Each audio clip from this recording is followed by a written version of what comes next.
Treneri, ar pavyko kiek nors panalizuoti serbų žaidimą ir pasiruošti dvikovai? Taip, žmonės dirbo tam ir aš šiandien atsikėliau anksčiau iš ryto ir irgi žiūrėjau. Aišku, kažko tai lengvo tikėtis neverta ir tai būtų nelogiška. Tai yra bus žaidžiama dėl medalių ir ketveriukė silpnų komandų nėra. Serbų komanda, aišku, labai stipri, turi ilgą suolą, puikius gynėjus. Vienas pagrindinių žaidėjų yra Teodosičius, turi žaidimą viduje, kaip aš sakau, tai Kirstičius pagrinde.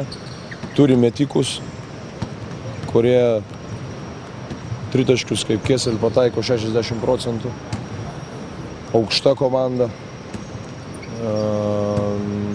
Nieko nepraranda, kada eina žaidėjai nuo suolo. Taip, kad bus be galo sunku. Bet pasakyti, iš kitos pusės, tokiose rungtynėse taktika yra svarbi, bet daug svarbiau yra širdis ir valios savybės. Serbai vakar pralošė dramatiškai iš tikrųjų ir negali tai būti šiek toks pranašumas mums, kad jie vis dėlto psichologiškai bus labai sunkiai. Reikėtų labiau fiziškai, nes ir vėlai grįžo ir galbūt nemiegojo. Čia kažkiek tai pranašumo mes turime, mes porą valandų ilsėjomės daugiau, ar ne, bet supraskit, jie tolygiau žaidė. Aš pasižiūrėjau, tik tai keletas žaidėjų daugiau žaidė. Jie tolygiau žaidė per visą turnyrą, sakysim taip.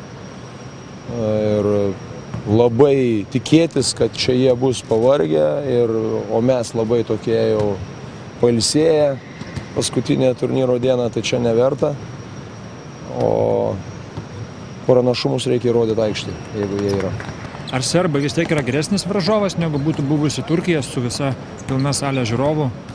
Aš jau pasakiau, lengvų varžovų nėra ir abi komandos labai geros ir turkai reikia, kaip jūs sakėte, žaidžia namuose, palaikymas ir jų komanda ypač aš manau, kad tai labai padeda. Ir prisiminkite Europos čempionatą 2001, kada jie laimėjo sidabrą ir dabar jie atėjo iki finalo pasaulio, jie žaidžia labai gerai ekstra. Sakysim, kai žaidžia namuose pas save. Tai tuo atžvilgiu galbūt geriau, bet mano manimu serbai yra geresnė komanda. Treneriui netrikdė šiandien stebėtojų treniruotės? Pirmą kartą matome turbūt. Ką žinau, susėdo balta, gražiai atrodo. Mes nekreipėm dėmesį, mes darėm savo darbą.